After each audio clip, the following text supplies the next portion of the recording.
చేయడానికి వస్తున్నాం. దేశాలన్నీ కూడా అభివృద్ధి చెందింది అంటే ఈ యొక్క రవాణా వ్యవస్థ వల్ల. మరి ఆ రవాణాకు అనుగుణంగా మనం రోడ్లు కూడా వేయాలి. వేట్లు వేస్తేనే మనం అప్పుడు ఆనాడు 2018 బస్సులు కూడా జరిగింది. ఆ తర్వాత పెద్దిరెడ్డి రామచంద్రెడ్డి గారు మొత్తం 10 బస్సులు తీసుకెళ్లిపోయారు ఇక్కడి నుంచి. ఆనాడు కోతులు లేని మనం అన్ని బ్రహ్మాండంగా లింక్ రోడ్లు ఎటువంటి ఇబ్బంది కలగకుండా రోడ్లు వేయడం జరిగింది. మనం చూస్తున్నాం ఇప్పుడు ఇవాళ రోడ్లు మరి అతివృష్టి అనావృష్టి కొంచెం ఏదో వర్షాల వల్ల లేకపోతే అనివార్య కారణాల వల్ల రోడ్లు ఏదైనా దెబ్బతింటే కనీసం అక్కడ గోతులు మట్టి కూడా పూడ్చే పాపానికి పోలేదు ఈ ప్రభుత్వం. దానికే తగిన శాస్త్రి మీరంతా చెప్పారు. అలాగే ఎంతో మంది గురించి కూడా బయట రాష్ట్రాలకు పక్క రాష్ట్రం బెంగళూరు అయితే కర్ణాటక గడుపుతుంటారు గవర్నమెంట్ వర్కర్స్ అయితే. అలా ఇవాళ చూస్తున్నాం మనం బస్సులు తక్కువ అయిపోయి ఈ రవాణా తక్కువ అయిపోయి ఇవాళ ఎలాగైతే ఆటోల్లో ఎంతెంత ఒక్కొక్క ఆటోల్లో 10-20 మంది ప్రయాణం చేస్తూ వాళ్ళ ఎంతో ఇబ్బందుల పాలవుతున్నారు.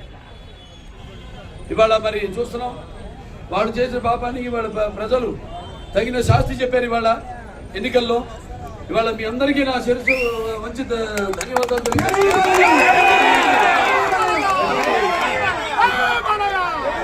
ఇటువంటి అద్భుతమైన తీర్పునిచ్చినందుకు. తీర్పు అంటే ఇది ఒక ప్రజల్లో నేను చాలాసార్లు చెప్పడం జరిగింది. ఏదైనా ఉద్యమం ప్రజల నుంచి రావాలి. మేము పోరాడతాం పార్టీ మాకు తోడు ప్రజలు కలిస్తే ఇక మన ఉద్యమానికి అంటూ ఉండదని. అలాగే ఈనాడు ప్రజలంతా మమేకమయ్యారు. భయోందనలకు గురి చేశారు అందరినీ.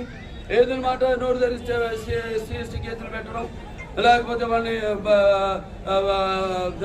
భయోందనలకు గురి చేయడం, ఇలా లేకపోతే హత్యలు చేయడం, మానసిక క్షోభ పెట్టడం, ఇలాంటివి ఎన్నెన్నో.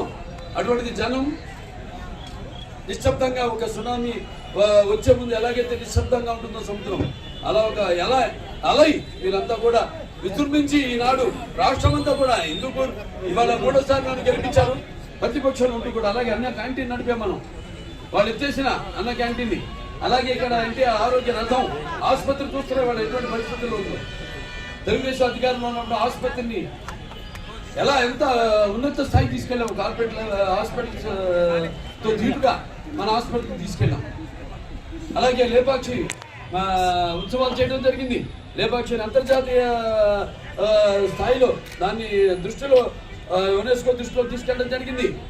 ఇవన్నీ మళ్ళీ మనం చేస్తాం. అభివృద్ధి సంక్షేమం